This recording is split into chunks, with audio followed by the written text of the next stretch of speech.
দীপাকে অপমান করায় সবার সামনে সোনাকে চড় মারলো রূপা।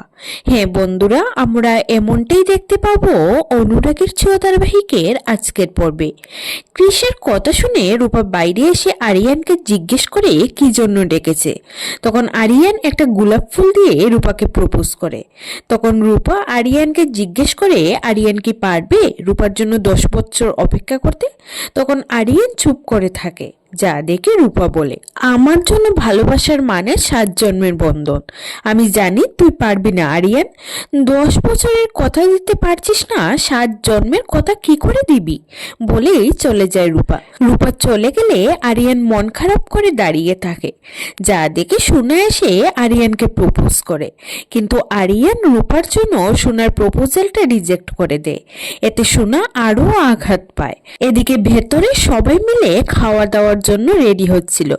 ঠিক তখনই সূর্যের খেয়াল পড়ে সোনা কোথাও নেই। বিগ বংয়ের সবাই সোনাকে কোথাও খুঁজে না পেয়ে সবাই মিলে সোনাকে খুঁজতে থাকে। অনেকক্ষণ খোঁজাখুঁজির পরও সোনাকে না পেলে সাক্ষ্যদেব সূর্যকে বলে পুলিশে ইনফর্ম করতে।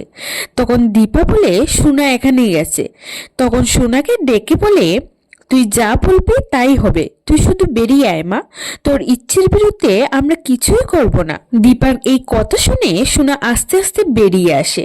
সোনা বেরিয়ে এলে দীপা গিয়ে সোনাকে জড়িয়ে ধরে, যা দেখে সোনা আবারও দীপাকে অপমান করে ধাক্কা মেরে ফেলে দেয়। এসবটা দেখে কিছুতেই সহ্য করতে পারে না রূপা। তখন রূপা সোনাকে চড় মেরে বলে, তুমি কোন সাহসে মাকে ধাক্কা মেরেছো? এই তো মা মরতে মরতে বেঁচেছে, তাও তুমি মাকে ধাক্কা মারলে? আমি এতদিন মুখ বন্ধ করে তোমার এই ব্যবহার সহ্য করেছি, তখন আমি দেখতে পেতাম না, কিন্তু এখন আমি দেখতে পাই। আমি মায়ের সাথে এমন অসভ্যতাম সহ্য করব না সোনা। এদিকে রূপা সবার সামনে সোনাকে চড় মারে।